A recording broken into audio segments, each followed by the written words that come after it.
Story. Jungkook, मैं तुमसे प्यार करती हूँ ते। मैं तुम्हें भूल चुका हूँ और मैं अब तुम्हें प्यार नहीं करता, इसलिए तुम मुझे भूल जाओ। जंगकुक, मैं तुम्हें नहीं भूल सकती, चाहे मेरी जिंदगी क्यों ना खत्म हो जाए। ते प्लीज ऐसा मत कहो, मेरी शादी होने वाली है और उसे अच्छा नहीं लगेगा कि मैं किसी और से मिलता हूँ या उससे किसी और से प्यार करता हूँ, इसीलिए अपनी लाइफ में आगे करो और मैं भी अपनी लाइफ में आगे बढ़ना चाहता हूँ। ऐसा बोल। ठीक है जंगकुक, अगर ऐसी बात है तो तुम अपनी लाइफ में आगे बढ़ो, मेरी तरफ मत देखना। मैं कहाँ पर हूँ ये तुम्हें जानने की जरूरत नहीं है। Bye Jungkook. जंगकुक को किस करती है और हक करती है और वहाँ से वो चली जाती है। ते के जाने के बाद जंगकुक जो कि वहीं पर खड़ा होता है और वो बोलता है सॉरी थे, लेकिन मुझे ऐसा करना पड़ेगा क्योंकि मैं अपने मॉम डैड को दुखी नहीं कर सकता। वो लोग मुझसे बहुत ज़्यादा प्यार करते हैं और आज तक उन्होंने मेरे लिए बहुत सारे कष्ट सहे हैं और मैं अब उन्हें और कष्ट नहीं दे सकता।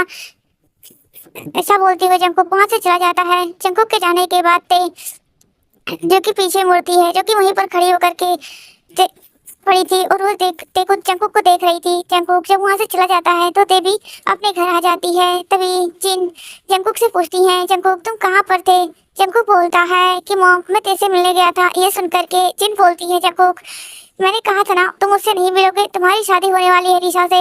हाँ मॉम मुझे पता है, इसीलिए तो मैं उसे बताने गया था और अब वो मेरे और उसके बीच में कुछ भी नहीं है। आप खुश है ना। ये सुन करके मिसेस जिन जंगकुक की मॉम बोलती हाँ मैं बहुत ज़्यादा खुश हूँ, मेरा बेटा सच में बहुत ज़्यादा अच्छा है।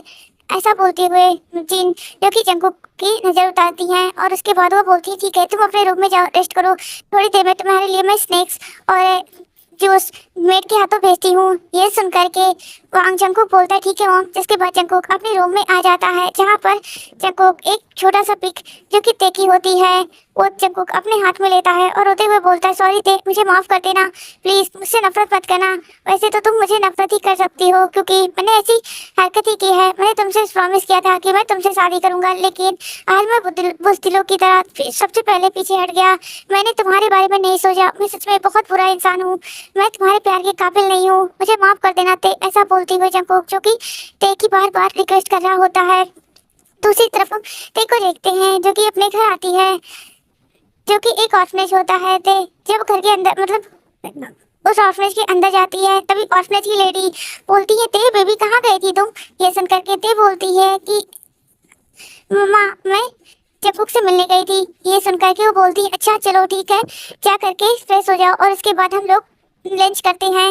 ये सुन करके वो बोलती है कि क्या अभी आप लोगों ने लंच क्यों नहीं किया, वैसे तो ये शाम का टाइम हो गया है। तो बोलते हैं कि कोई बात नहीं, हम तुम्हारा वेट कर रहे थे, तुम्हें पता है ना तुम जब नहीं रहती हो तो यहाँ की कोई भी बच्चा खाना खाना पसंद नहीं करता और बिना बच्चों के हम कैसे खाना खा सकते हैं।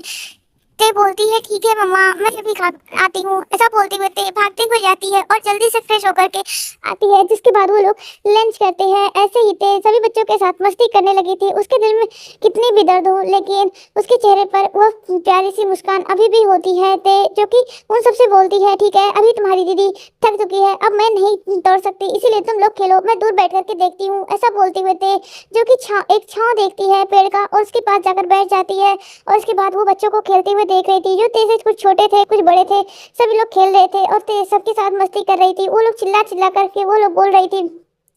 ते जो कि वहाँ से उठती है और वो अपने रूम में आ जाती है। ते बहुत बुरी तरीके से रोते हुए बोलती है जंगकुक तुमने ऐसा क्यों किया, शायद तुमने ऐसा इसलिए किया होगा क्योंकि मैं एक ऑर्फनेज गर्ल हूँ ना, इसीलिए मेरा इस दुनिया में कोई नहीं था, मुझे लगा था मुझे भी फैमिली मिल जाएगी, लेकिन मैं तो भूल गई थी कि अनाथों की कभी फैमिली नहीं होती, बस उसके लिए एक ऑर्फनेज अनाथ आश्रम ही होता है और उसका कोई भी नहीं होता है। ऐसा बोलते हुए ते बहुत ज़्यादा रोने लगती है। रोते हुए ते जंगकुक की पिक देखती है तभी वहाँ पर वो लेडी आ जाती है और बोलती है बचाओ क्या हुआ है तुम्हें। ये सुन करके ते बोलती कुछ नहीं, तो बोलती है कि तुम मुझ सबसे छुपा सकती हो लेकिन अपनी माँ से नहीं, इसलिए बताओ। ये सुन करके ते बोलती है कि उन्होंने मुझे क्यों फेंक दिया था, क्या मैं उनके लिए इम्पोर्टेंट नहीं थी। ये सुन करके वो लेडी बोलती है कि क्या हुआ है तुम ऐसा क्यों बोल रही हो। ते बोलती है मम्मा बताइए ना उन्होंने मुझे क्यों फेंक दिया था, क्या मैं उनके लिए इम्पोर्टेंट नहीं थी, क्या मैं उनकी लाइफ में बोझ बन चुकी थी जो उन्होंने मुझे फेंक दिया था। ये सुन करके वो लेडी बोलती नहीं ते ऐसी बात नहीं होगी, उनकी कोई मजबूरी नहीं होगी, हो सकता है कि वो तुम्हें खोज रहे हो। तो बोलते नहीं मॉम, मुझे वो कभी नहीं खोज सकते क्योंकि उन्होंने मुझे फेंका था। ये सुनकर के बोलते नहीं बेटा, हम जो सोचते हैं अक्सर वो चीजें गलत होती है और तुम अच्छा सोचोगी तो अच्छा होगा। तुम तो जंकुक से मिलने गई थी ना, फिर बताओ क्या हुआ।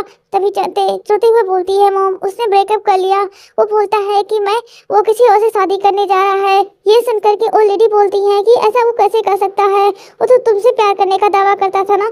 ये सुनकर के ते बोलती है कि हाँ मम्मा, वो मुझसे कहता था कि वो मुझसे प्यार करता है, लेकिन शायद उसका प्यार झूठा था जो मैं ही सच मान बैठी थी। ऐसा बोलती हुए ते जो कि ओल्ड लेडी को हक कर लेती है और वो रोने लगती है। ओल्ड लेडी उसे शांत कराती है और बोलती है बच्चा शांत हो जाओ।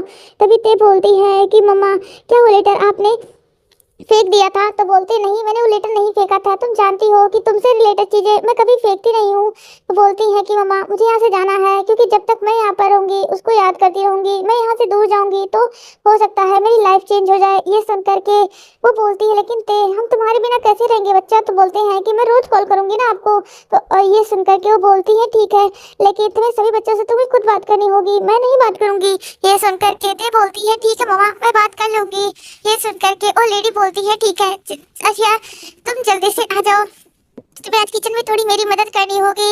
ये सुन करके वो लेडी बोलती है क्यों। तो बोलती है क्योंकि जो तुम्हारी दीदी थी ना वो आज यहाँ पर नहीं है। तुम जानती हो कि वो उसका भी अपना घर है, इसीलिए वो यहाँ से चली गई है। अब वो 2-3 दिन बाद ही आएगी, इसीलिए तुम्हें आज मेरी मदद करनी होगी, कल तुम्हारी दूसरी दीदी आ ही जाएगी।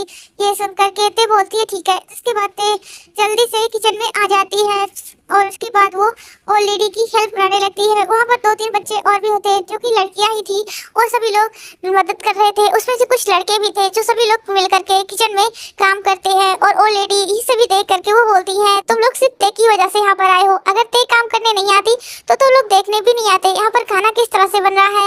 ये सुन करके तभी एक लड़की बोलती है क्योंकि तेरी दीदी परेशान हो रही थी हमारी वजह से, इसलिए हम उन्हें परेशान नहीं कर सकते हैं, इसलिए हम उनकी हेल्प करने के लिए आए हैं। ऐसा बोलते हुए वो ते की तरफ देखती है। तभी ते बोलती है ठीक है जल्दी करो काम, उसके बाद हमें खेलने भी तो जाना है। ऐसा बोलते हुए वो लोग शाम का खाना बनाते हैं। उसके बाद वो लोग मस्ती करने लगते हैं। ऐसे ही टाइम हो जाता है खाने का, सभी लोग खाते पीते हैं और उसके बाद अपने अपने रूम में सोने के लिए चले जाते हैं। जहाँ पर ते जंकुक को याद करते हुए फिर से रोने लगी थी, लेकिन ते जानती थी उसे रोने से जंकुक नहीं मिल जाने वाला है क्योंकि जंकुक उससे शायद कभी प्यार ही नहीं करता था। ऐसा सोचते हुए ते जंकुक के फोटो को अपने पिलो के नीचे रखती है और वो सो जाती है। दूसरी तरफ हम जंकुक को देखते हैं, जंकुक जो कि डिनर करने के लिए उसकी मॉम बुला रही थी, लेकिन जंकुक वहाँ पर नहीं आता और बोलता मॉम मुझे भूख नहीं है, मैं बाद में खा लूंगा जब मुझे भूख लगेगी। ऐसा बोलते हुए जंकुक अपनी मॉम को वहाँ से भेज देता है, लेकिन जंकुक जिसने जो कि बहुत ज्यादा रो रहा था और वो बोलता है कि ते मुझे माफ कर देना, लेकिन मैं बहुत बुरा इंसान हूँ, बहुत बहुत बहुत ज्यादा बुरा इंसान हूँ। दूसरी तरफ हम आर्यम और जिन को देखते हैं। आर्यम बोलता है कि जिन बेबी जंकुक क्यों नहीं आया। तो बोलते हैं कि जंकुक बोल रहा था उसे भूख नहीं है, उसे जब भूख लगेगी तो खा लेगा। ये सुनकर के नामजुन बोलते ठीक है, लेकिन तुमने जंकुक से बात की ना। तो बोलते हाँ, उसने से ब्रेकअप कर लिया है और वो लिसा से शादी करने के लिए रेडी है। मैं कहती थी ना कि मेरा बेटा जरूर मेरी बात मानेगा। ये सुनकर के नामजुन बोलते हैं कि हाँ तुम्हें पता है मेरे बॉस की बेटी है वो, और वो बहुत ही रिच है, अगर उनके साथ हमारी बेटी की शादी हो गई तो हम लोग भी बहुत अच्छे से बहुत ज्यादा रिच हो जाएंगे क्योंकि उसकी सारी प्रॉपर्टी हमें ही मिलने वाली है। ये सुन करके जिन बोलती है कि हाँ तुमने सही कहा है। इसके बाद जंकुक ऐसे ही जिन और आर्यम अपनी प्लानिंग कर रहे थे। दूसरी तरफ हम जंकुक को देखते हैं जो कि वो सो चुका था, लेकिन उसके हाथों में आंसू होते हैं, उसके हाथों में अभी भी देखी वही पिक होती है। ऐसे ही सुबह होती है, जंकुक उठता है, फ्रेश होता है और वो अपनी कंपनी में मतलब जहाँ पर वो काम करता था एक कैफे में वहाँ पर आ जाता है। ते भी वहाँ पर काम करती थी। जंकुक देखता है ते यहाँ पर नहीं आई है, तो वो वहाँ के मैनेजर से पूछता है कि मैनेजर आप बताएंगे कि ते यहाँ पर क्यों नहीं आई। तो बोलती है ते ने यहाँ पर जॉब छोड़ दी है, वो सुबह ही आई थी, उसने हमें बताया कि वो अब यहाँ पर जॉब नहीं करेगी। ये सुन करके जंकुक बोलता है लेकिन क्यों। तो बोलते हैं बस वो कह रही थी कि उसे यहाँ पर काम नहीं करना है, वो जिसके लिए यहाँ पर काम करती थी अब वो उसके साथ वहाँ यहाँ पर काम नहीं कर सकती है। ऐसा बोलती हुए वो आप यहाँ से चली गई और हम भी उसे नहीं रोके क्योंकि उसके फेस पे ऐसा लग रहा था वो बहुत ज्यादा सैड है। ये सुन करके जंकुक बोलता है कि हाँ शायद ऐसा बोलती हो। जंकुक बोलता है कि शायद अब मैं भी यहाँ पर काम करने नहीं आ पाऊंगा। ये सुन करके वो मैनेजर बोलता है तुम दोनों ऐसा कैसे कर सकते हो? तुम्हें पता है कि अगर तुम दोनों ही ये कैफे छोड़ दोगे तो हमारी कैफे का क्या होगा? तो बोलते हैं कि सॉरी मैनेजर, लेकिन शायद अब मैं भी यहाँ पर काम करने नहीं आ पाऊंगा क्योंकि मुझे एक अच्छी कंपनी में जॉब मिल चुकी है। क्योंकि जंकुक को लिसा के डैड ने उसे अपने दामाद बनाने की खुशी में उसे एक बहुत अच्छी पोस्ट दे दी होती है। जिसके बाद जंकुक जो कि अपनी लाइफ वो दिन उस दिन तो वो पूरा दिन काम करता है और शाम को अपने घर आता है। तभी जिन बोलती है जंकुक मुझे पता चला तुम कंपनी नहीं गए थे, तुम आज फिर से कैफे गए थे क्या? तो बोलते हैं कि हाँ मुझे उन्हें बताना तो था ना कि मैं ये जॉब छोड़ने वाला हूँ, इसीलिए आज मैंने वहाँ पर काम किया और मैंने उन्हें बता भी दिया है कि मैं कल से जॉब पे नहीं आऊंगा। ये सुन करके जिन बोलती है ठीक है जंकुक। दूसरी तरफ हम चिते को देखते हैं जिसने सारी तैयारियां कर ली थी और उसने मैसेज भी कर दिया था ईमेल जो कि उसकी कॉलेज का था क्योंकि ते एक कॉलेज गोइंग गर्ल थी, इसीलिए ते मैसेज कर दिया होता है। और ते जो कि मैसेज वहां पर रिसीव भी हो चुका था कि ते वहां पर आ सकती है। दूसरी तरफ है ये सुनकर कि वो लेडी बहुत ज्यादा खुश होती है और सभी बच्चे भी ते को बहुत ज्यादा अप्रिशिएट कर रहे थे और बोलते हैं दीदी हम भी तो आपके जैसे बनेंगे। कुछ बच्चे बड़े होते हैं जो कि बोलते हैं तुमने बहुत अच्छा किया है, तुमने हमारे ऑर्फनेज का नाम रोशन कर दिया है, ऐसा बोलते हैं। ते बोलती है थैंक यू भैया।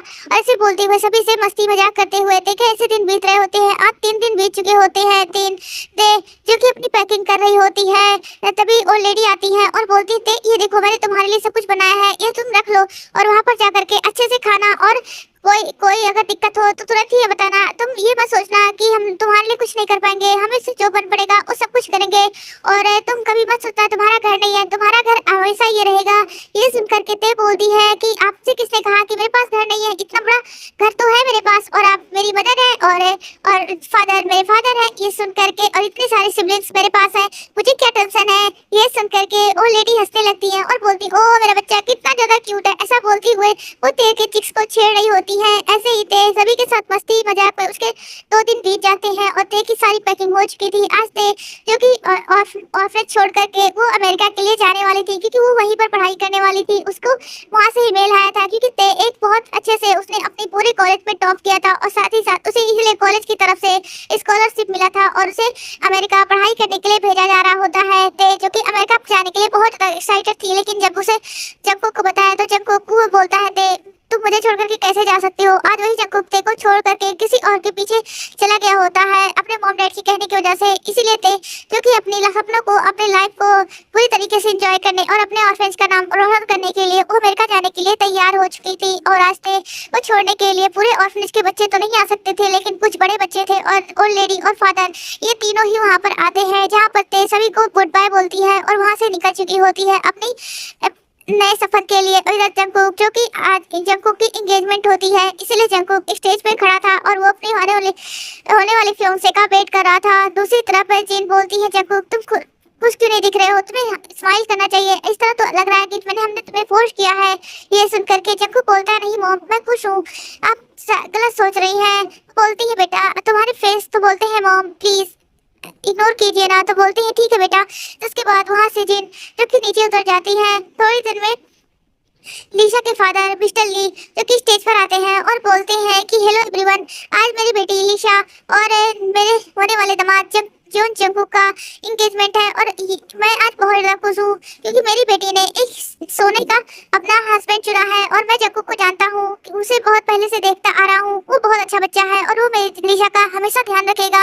ऐसा बोलते हुए वो सभी से बातें करते हैं और उसके बाद लिसा और जंकुक जो कि लिसा का हाथ पकड़ा होता है उसके हाथ में रिंग पहनाने के लिए, लेकिन जंकुक का हाथ जो कि आगे बढ़ ही नहीं रहा था, उसके आगे वही ते का फेस बार बार आ रहा होता है। जंकुक जो कि उसके हाथ से वो रिंग छूट जाती है। तभी जिन बोलती है क्या हुआ जंकुक जो कि चक्कर खाकर गिरने वाला था। तभी लिसा जल्दी से जंकुक को पकड़ लेती है और बोलती है जंकुक तुम ठीक हो ना? तो लिसा तभी जिन बोलती है शायद वो थोड़ा अच्छा फील नहीं कर रहा है, उसे थोड़ा बैठने दीजिए। ऐसा बोलते हुए वो जंकुक को बैठा देती है, उसे पानी वानी दिया जाता है। थोड़ी देर में जंकुक ठीक हो जाता है और उसके बाद जंकुक बोलता मॉम क्या ये एंगेजमेंट? बोलते हैं कि जंकुक तुम लिसा को रिंग पहनाओ।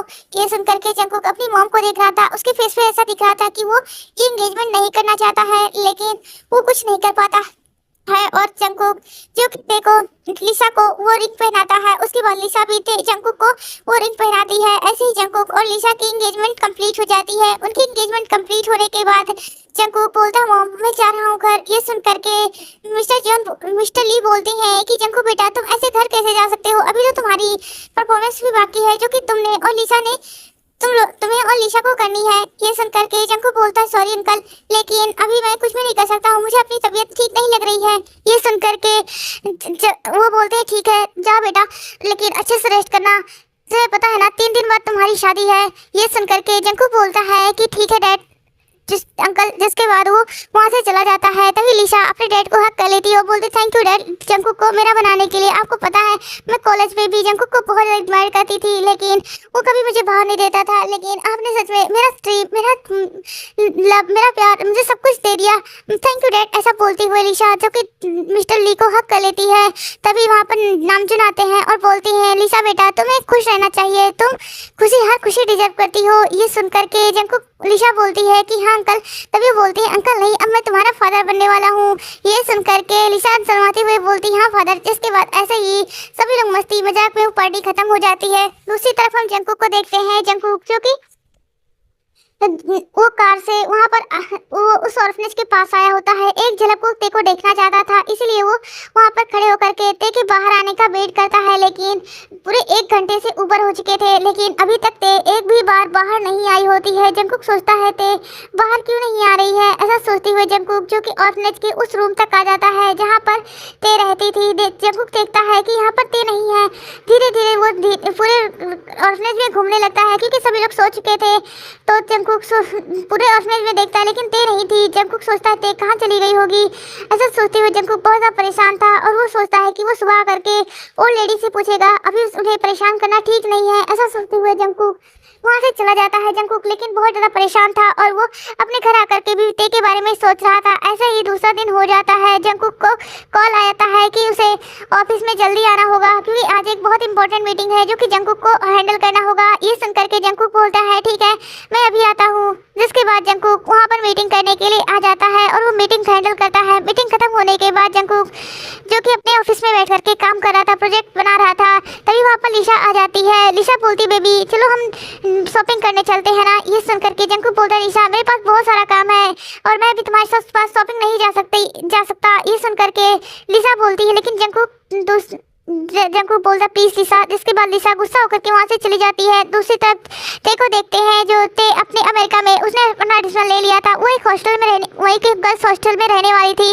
उसकी एक दो फ्रेंड्स भी बन चुकी थी जो कि उसे टॉपर की वजह से, क्योंकि वो ते में पढ़ाई में तेज थी और वो लोग उनकी पढ़ाई में ते मदद कर सकती है इसीलिए। और ते इतनी ज़्यादा ब्यूटीफुल थी और इतनी ज़्यादा क्यूट थी, उसके अच्छे बिहेवियर की वजह से वो लोग बहुत ज़्यादा प्यार करते थे। ऐसे ही थे अपने कॉलेज जाने लगी थी। धीरे धीरे टाइम बीत रहे थे और आज 3 दिन ते को अमेरिका में आए हो चुका था और 3 दिनों से वो अच्छे से सभी के साथ घुल मिल चुकी थी। और इधर जंगकुक जिसकी आज शादी होती है, तभी जंगकुक जो कि एंड टाइम पर वो लिशा से बोलता है लिशा मैं भी तुमसे शादी नहीं कर सकता, पहले हम डेटिंग करते हैं, अगर हम दोनों एक दूसरे के लिए सुटेबल हुए तो हम शादी कर लेंगे, लेकिन अभी मैं तुमसे शादी नहीं कर सकता, सॉरी। ऐसा बोलती हुए जंगकुक वहाँ से चला जाता है। सभी लोग बातें करने लगे थे कि ये क्या हुआ, दूल्हा तो ऐसे ही चला गया, उसने तो लड़की से शादी की ही नहीं। ऐसे ही बातें करने लगते हैं। तभी वहाँ पर जिन और नामचुन बात संभालने के लिए बोलते हैं शायद मेरे बेटे को कुछ जरूरी काम आ गया होगा, इसलिए हमें शादी बाद में कर सकते हैं, बेटा तुम अब ऐसे मेरी बहू हो। ऐसा बोलती हुए लिशा से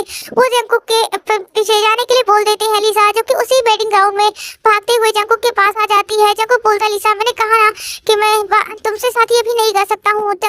लिशा बोलती है कि मैंने भी कहा है कि मैं भी तुमसे ही शादी करूंगी। ऐसा बोलती हुए लिशा जंगकुक की चिक्स पर किस कर लेती है। ऐसे ही धीरे टाइम बीत रहा था। जंगकुक और लिशा अपडेट करने लगे थे। अभी भी जंगकुक लिशा की कंपनी में जॉब कर रहा था, लेकिन अब जंगकुक को लिशा के साथ रहते हुए बहुत ज़्यादा अजीब लग रहा था क्योंकि उसे अच्छा नहीं लग रहा था। उसे अब हर पल सिर्फ ते का वही फेस, वो रोता हुआ फेस, जहाँ पर जंगकुक उससे एक कठोर इंसान की तरह बोल रहा था कि ते मैं तुमसे प्यार नहीं करता, मैं तुम्हें भूल चुका हूँ, तुम भी मुझे भूल जाओ। ये सब कुछ उसे एक ड्रीम, एक नाइटमेयर की तरह उसे हर पल याद आता था। ते जंगकुक बहुत ज्यादा डिप्रेस रहने लगा था। धीरे धीरे जंगकुक सोचता है कि नहीं, वो इस तरह से नहीं रह सकता, उसे लिसा से शादी नहीं करनी है, उसे अपनी खुद की कंपनी बनानी होगी, फिर वो लिसा तक जा सकता है। जंगकुक को पता चल चुका था कि ते यहाँ से जा चुकी है और वो उसके पास नहीं आने वाली, लेकिन जंगकुक सोचता है कि वो जब पैसे कमा लेगा तो वो खुद ते को अपने पास लाएगा। ऐसा सोचते हुए जंगकुक अपने डैड और कुछ उसके पास उसके सैलरी के भी पैसे बचे थे, इसकी वजह से वो छोटी सी कंपनी स्टार्ट करता है। उसमें कुछ पहले उसने बैंक से लोन भी लिया था, जिसके बाद धीरे धीरे जंगकुक उसमें काम करने लगते हैं। पहले वो तो फेल भी होता है, लेकिन धीरे धीरे काम करते हुए जंगकुक पहले तो अपना सारा लोन, बैंक से लोन जो लिया हुआ लोन खत्म करता है, और उसके बाद जो उसने अपने मॉम डैड से पैसे लिए थे उन्हें वापस करता है। और उसके बाद वो लिसा से पूरी तरीके से एंगेजमेंट ब्रेक कर देता है।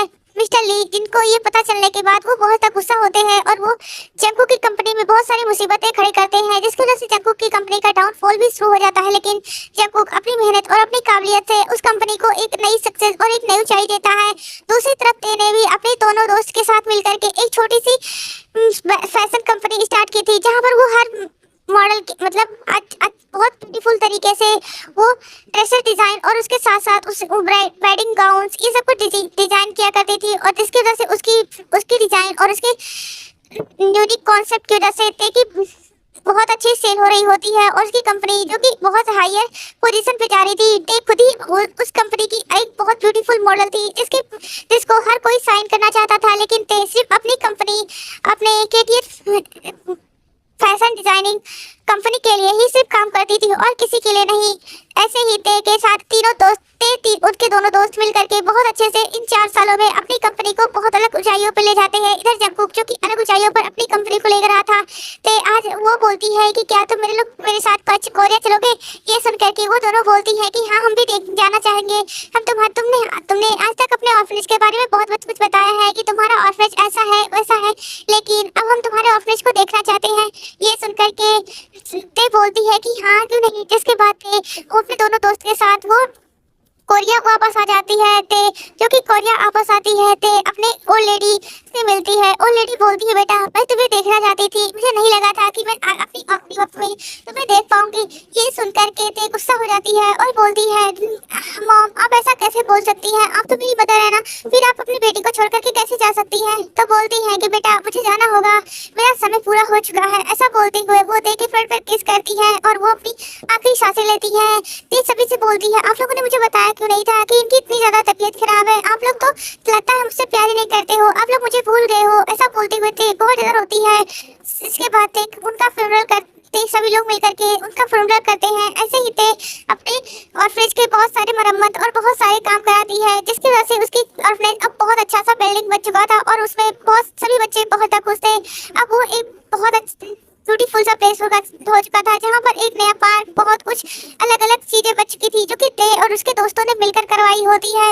और फादर बोलते हैं, ते बेटा आज तक इतने बच्चे यहाँ से गए, लेकिन किसी ने इस ऑर्फनेज के बारे में नहीं सोचा, तुम सच में इस ऑर्फनेज की बेटी ही थी। ऐसा बोलते हुए वो ते के फर पर किस करती है और बोलते हैं, बेटा तुम क्या जल्दी जाने वाली हो। तो बोलते नहीं फादर, क्योंकि हमने अपनी वो फैशन डिजाइनिंग कंपनी यहाँ पर भी ओपन करने के बारे में सोचा है, इसलिए हम इसके लिए यहाँ पर भी काम करने वाले हैं। ये सुनकर के वो बोलते हैं, क्या सच्ची बेटा। तो बोलते हैं हाँ। जिसके बाद अपने काम पर ले चुकी होती है और धीरे धीरे वो अपने उस कंपनी को यहाँ पर भी ओवर करती है। उसे ज्यादा टाइम नहीं लगता, क्योंकि तेरे पहले ही सबके दिलों में अपना जगह बना लिया था, इसलिए उसका ब्रांड पहले से ही फेमस था और उसके ब्रांड को सभी लोग बहुत अच्छे से जानते भी थे, इसलिए उसकी कंपनी पहले फर्स्ट पोजीशन पे थी।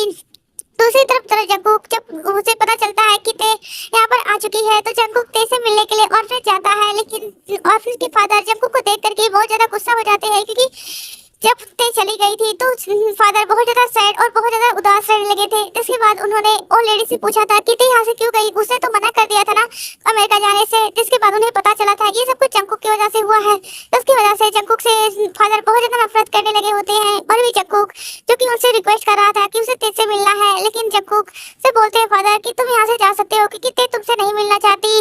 तभी ते वहाँ पर आते हुए बोलती, फादर क्या हुआ, आप ऐसे किसके ऊपर चिल्ला रहे हैं। तभी वो जंगकुक को देखती है। जंगकुक जल्दी से ते के पास जाता है और बोलता थे, तुम वहाँ पर हो, मुझे लगा था तुम मुझसे मिलने जरूर आओगी। ये सुनकर के ते बोलती, जंगकुक सॉरी, लेकिन मैं तुमसे मिलने नहीं आई हूँ, मैं तो अपने फादर और अपनी दोस्तों से मिलने के लिए आई हूँ, सॉरी, ऐसा बोलते हुए ते वहाँ से जा रही थी, तभी जंगकुक ते का हाथ पकड़ लेता है और बोलता थे प्लीज मुझे माफ कर दो, मैं जानता हूँ मैंने तुम्हारा दिल दुखाया था, मुझे तुमसे उस टाइम ऐसा नहीं बोलना चाहिए था, मुझे तुम्हारे बारे में, तुम्हारी फीलिंग और तुम्हारे बारे में भी सोचना चाहिए था। मैंने लिसा से शादी नहीं की है, मैं आज भी तुम्हारा वेट कर रहा था कि तुम कभी न कभी तुम वापस लौट कर आओगी। तुम्हें पता है मैंने तुम्हारे लिए, अपने लिए एक बहुत बड़ी कंपनी ओपन कर ली है, जिसके बाद हमें अब किसी चीज की कोई भी कमी नहीं होने वाली है। तभी ते जंगकुक की तरफ देखती है और बोलती है जंगकुक, मैंने कभी नहीं कहा था कि मुझे तुम्हारे पैसों या किसी चीज से मतलब है, मैंने सिर्फ ये कहा था कि मुझे तुम्हारा साथ, तुम्हारा प्यार चाहिए, क्योंकि पैसे तो मैं खुद भी कमा सकती थी और मैंने कमाया भी। तुम्हें पता है जिस फैशन डिजाइनिंग की कंपनी तो सब कुछ तुम आज यहाँ पर पहले खड़े हो और मेरी कंपनी है। ये सुन करके जंगकुक तो शॉक हो जाता है और बोलता है सच्ची ते? तब ते बोलती है कि हाँ वो मेरी कंपनी है, लेकिन अब मैं तुम्हारी लाइफ में नहीं आना चाहती। ऐसा बोलती हुए ते वहाँ से बोलती फादर मैं अपनी कंपनी जा रही हूँ, मुझे वहाँ पर कुछ मीटिंग्स अटेंड करनी है फॉरेनर्स के साथ। ऐसा बोलते हुए ते वहाँ से निकल जाती है जंगकुक जो कि वहाँ पर जा रहा था। तभी फादर बोलते हैं उसके पीछे मत जाओ क्योंकि वो अब तुम्हारी लाइफ में वापस नहीं आएगी। जिसके बाद जंगकुक बोलता नहीं वो मेरी ते है और मेरे पास जरूर आएगी। जिसके बाद जंगकुक हर रोज ते के पास फ्लावर, कभी खुद ही पहुंच जाता था फ्लावर लेकर के, उसे डिनर डेट सब कुछ पूछता, लेकिन ते हर बार उसे रिजेक्ट कर देती थी उसकी मुंह पर ही। जिसकी वजह से धीरे धीरे फिर से डिप्रेस होने लगा था। अब उसे लगने लगा था कि उसने ते को बहुत हर्ट कर दिया है और इसीलिए जिन जो कि अपने बेटे को हालत देख रही होती है और उसे जब पता चलता है कि ते इतनी बड़ी कंपनी की मालकिन बन चुकी है तो वो सोचती है ते से तुम मेरी बेटी की होगी क्योंकि तुम मेरा बेटा तुमसे प्यार करता है। ऐसा सोचते हुए जिन जो कि जब ते के पास आ जाती है, जब ते जिन को देखती है तो बोलती है मिसेस जिन आप यहाँ पर। ये सुन करके ते बोलती है कि आप यहाँ पर क्या कर रही हैं, आपको तो अपने घर पर होना चाहिए। ये सुन करके जिन बोलती है बेटा प्लीज मुझे मेरे बेटे को माफ कर दो, उसकी कोई गलती नहीं थी, मैंने इस शादी के लिए उसे फोर्स किया था, उसे वो तो तुमसे ही प्यार करता था, प्लीज उसे माफ कर दो और उसकी लाइफ में वापस आ जाओ। ये सुन करके ते हंसती है और बोलती है लगता है आपने मैं बाहर आते हुए मेरे पैसों को देख लिया था कि ये कंपनी कितनी बड़ी है और इसीलिए आप मेरे पैसों की वजह से मेरी लाइफ में वापस आई है क्या। ये सुन करके जिन बोलती नहीं बेटा ऐसी बात नहीं है, बस मेरा बेटा जो कि डिप्रेशन में जाने लगा है वो अपने आप को ही हर्ट करता है। अब वो मैं नहीं चाहती कि वो आज तक वो इस उम्मीद में जी रहा था कि उसके पास पैसे होंगे वो तुम्हारे पास जा सकता है, लेकिन अब वो तुम आई और उसके पास पैसे भी है लेकिन तुम उसके पास नहीं हो, इसीलिए वो बहुत सैड और बहुत ज्यादा डिप्रेशन में लगा था। बहुत मुश्किल से हमने पहले ही उसे संभाला था लेकिन अब वो हम उसे संभालने की कोशिश भी करते हैं तो हमसे नहीं संभाल रहा है, प्लीज ते बेटा उसे माफ कर दो। जंगकुक बोलती है सॉरी आंट लेकिन मैं उसे माफ नहीं कर सकती, आप यहाँ से जा सकती हैं। ये सुनकर के जिन बोलती है लेकिन क्यों, तो बोलते हैं क्योंकि मुझे अब उसे माफ करके अपने आप को फिर से एक बार दोबारा हर्ट नहीं करना है। जिसके बाद जिन हर बार जंगकुक अब वो फादर के पास भी जाने लगी थी उन्हें रिक्वेस्ट करने के लिए। इधर जंगकुक जो कि अभी भी ते का पीछा नहीं छोड़ा होता है, वो ते के पास फ्लावर सेंड करना नहीं भूलता और वो हर चीज वो मुमकिन कोशिश करता है जिससे ते मान जाए। ऐसे ही ते एक दिन रोड क्रॉस कर रही होती है क्योंकि उसके दोस्तों का कॉल आया था कि वो लोग रोड के इस साइड में मॉल पे खड़े हैं और तुम जल्दी से यहाँ पर आ जाओ। जिसके बाद ते वहाँ के लिए निकल रही थी और वो रोड की दूसरी साइड में खड़ी होती है, जिसके बाद ते सोचती है वो टाइम से रोड क्रॉस कर लेगी, लेकिन जब ते वो टाइम नहीं देख देगी कितने सेकंड बचे हैं तब तक ते रोड क्रॉस कर ली है। तब तक दूसरी तरफ से एक कार आ जाती है जो कि ते को ठोकने वाली थी, लेकिन उससे पहले ही एक पर्सन अपनी कार बीच में लेकर आ जाता है और उस कार का बहुत बुरी तरीके से एक्सीडेंट हो चुका था। ते जो कि बहुत डर चुकी थी और उसके डर की वजह से ते पूरी तरीके से अनकॉन्शियस हो चुकी थी। उसके दोस्त जब ये देखते हैं तो जल्दी से वो ते के पास आते हैं और वो ते को लेकर हॉस्पिटल जाते हैं। दूसरी तरफ जिस पर्सन ने अपनी कार को बीच में लाया था उसकी हालत तो बहुत गंभीर थी और उसको तो उसके सर से उसके पैर हाथ सब जगह से खून ही खून निकल रहा होता है। जल्दी से सभी लोग उसे हॉस्पिटल लेकर जाते हैं और ते का इलाज चल रहा था। ते सिर्फ डर की वजह से और कुछ उसे हल्का फुल्का स्क्रैच आया था जो कि मिरर के पीसेस थे, उसकी वजह से उसका थोड़ा बहुत जो दवा लगाना था वो सब कुछ करते हैं। इधर उस पर्सन का भी इलाज चल रहा होता है। ते बोल ऐसे ही 3 से 4 घंटे बीत चुके होते, उस पर्सन का इलाज हो चुका था। इधर ते को होश आ चुका था। ते अपने दोस्तों को देखती है और बोलती है कि वो पर्सन कैसा है, वो ठीक तो है ना, तो बोलते हैं नहीं वो ठीक नहीं है, उसकी हालत बहुत ज़्यादा खराब है। ये सुन करके ते बोलती है मैं उसे देखना चाहती हूँ, तो बोलती है ठीक है चलो। जिसके बाद ते उस पर्सन के पास आ जाती है और ते जब उस पर्सन को देखती है तो बहुत ज़्यादा शॉक हो जाती है और बोलती है जंगकुक तुम ऐसा बोलती हुई ते जल्दी से जंगकुक के पास जाती है। तभी वो दोनों बोलती हैं ते तुम इनसे पहचानती हो, तब ते बोलती है कि हाँ मैं इसे पहचानती हूँ। ऐसा बोलती हुए जंकुक ते जंकुक को उठाने लगती है, लेकिन जंकुक जो कि पूरी तरीके से बेहोश था, तभी वहाँ पर जिन और नामजुन आ जाते हैं जो कि कुछ काम के लिए बाहर गए होते हैं। तभी जिन बोलती है मेरे बेटे को कैसे, तुम यहाँ पर क्या कर रही हो, तुम्हें यहाँ से जाना चाहिए। तभी ते बोलती है आंट बताइए ना, देखा ये कैसे जंकुक के साथ ऐसा कैसे, तो बोलते हैं तुम्हें बचाने के लिए हुआ है, क्योंकि वो तुम्हें खतरे में नहीं देख सकता था। पहले भी तुम विश्वास नहीं करोगी, लेकिन मैंने अपनी जान की धमकी उसे दी थी, क्योंकि वो हम जानते थे वो हमसे और मेरे हस्बैंड से बहुत ज़्यादा प्यार करता है, क्योंकि वो अपने आप को बहुत ज़्यादा बहुत ज़्यादा वो समझता है, क्योंकि उसे हमने अडॉप्ट किया था। ये सुनकर के तोते शौक हो जाती है। तभी जंकुक वो बोलती हाँ जिन बोलती हमारा कोई औलाद नहीं था, इसीलिए और मैं कभी मदर नहीं बन सकती थी, इसीलिए हमने और तुम जिस ऑर्फनेज में तुम हो उसी ऑर्फनेज में शायद तुमसे पहले ही हमने जंकुक को अडॉप्ट किया था। और जंकुक जब सिर्फ 2 साल का था तभी हमने उसे अडॉप्ट किया था, लेकिन ये बात पता नहीं कहाँ से जंकुक को पता चल गई थी। शायद वो हमारे रिश्तेदारों से पता चल गई कि उसे हमने अडॉप्ट किया था, जिसके बाद जंकुक हमें बहुत ज़्यादा ग्रेटिट्यूड और बहुत ज़्यादा सम्मान और बहुत ज़्यादा वो देने लगा था, इसकी हाँ उसकी वजह से उसकी लाइफ हमारी वजह से उसकी लाइफ इतनी बेटर है। इसीलिए जंकुक हमारे प्यार और हमारे सब कुछ को रिटर्न करने के लिए वो हमारी हर बात मानता था। इसीलिए जब हमने तुम्हें छोड़ करके एलिसा से शादी करने के लिए कहा तो वो हमारी बात मान चुका था, लेकिन हम जानते थे जंकुक इस वजह से कभी खुश नहीं रहेगा, लेकिन हम जानते थे धीरे धीरे वो तुम्हें भूल जाएगा, लेकिन ऐसा नहीं हुआ। पूरे 5 साल बीत चुके हैं आज, लेकिन जंकुक आज भी वो सिर्फ तुमसे प्यार करता है। तो प्लीज उसे माफ कर दो, उसकी कोई गलती नहीं है। ये सुनकर के ते बहुत ज्यादा रोती है और बोलती जंकुक तुमने मुझे पहले क्यों नहीं बताया था ये सब कुछ, अगर तुमने मुझे पहले बताया होता तो मैं तुम्हें कभी छोड़ करके जाती ही नहीं। ऐसे ही धीरे टाइम बीतता है। ते जंकुक का ध्यान रखने लगी होती है। 3 से 4 दिन बीत चुके होते हैं। जंकुक को होश भी आ चुका था। ते जंकुक से माफी मांगती है। जंकुक बोलता है तुम्हें मुझसे माफी मांगने की जरूरत नहीं है, गलती मेरी थी। जिसके बाद ते बोलती है चलो शादी कर लेते हैं। ये सुन करके तो जंकुक शौक हो जाता है और पूछता है क्या सच्ची ते बोलती जंकुक बोलता है कि जंकुक बोलता नहीं थे तुम मुझसे प्यार नहीं करती हो, तुम सिर्फ मैंने तुम्हारी जान बचाई है इसीलिए तुम मुझसे शादी करी हो, और मैं इस वजह से तुमसे शादी नहीं कर सकता क्योंकि मैं तुमसे प्यार करता हूँ और मैं चाहता हूँ कि तुम भी सिर्फ मुझे मेरे प्यार की और मेरे अपने प्यार की वजह से मुझसे शादी करो। ये सुन करके थे हंसती है और बोलती है जंकुक तुम्हें क्या लगता है, हमने कहा था ना कि लाइफ टाइम तक मरते दम तक सिर्फ मैं तुमसे प्यार करूंगी, चाहे तुम मुझसे प्यार करो या ना। तुम्हें कैसे लग सकता है कि मैं किसी और से प्यार कर सकती हूँ। ये सुन करके जंकुक बोलता है क्या सच्ची ते बोलती है कि हाँ जंकुक। उसके बाद जंकुक और ते एक दूसरे को हक कर लेते हैं। ऐसे ही धीरे धीरे टाइम बीतता है और जंकुक और ते शादी कर लेते हैं। जिसके बाद जंकुक और ते उसी ऑर्फनेज में जो कि उसी ऑर्फनेज के लास्ट वो जो कि उसी ऑर्फनेज में रहती थी, लेकिन उसका एक खुद का फ्लोर था जहाँ पर ते अकेले रहती थी और अब वहीं पर जंकुक भी रहने लगा था और साथ ही साथ उसके दोस्तों का भी वहाँ पर घर था, क्योंकि उसके दोस्तों का भी कोई नहीं था।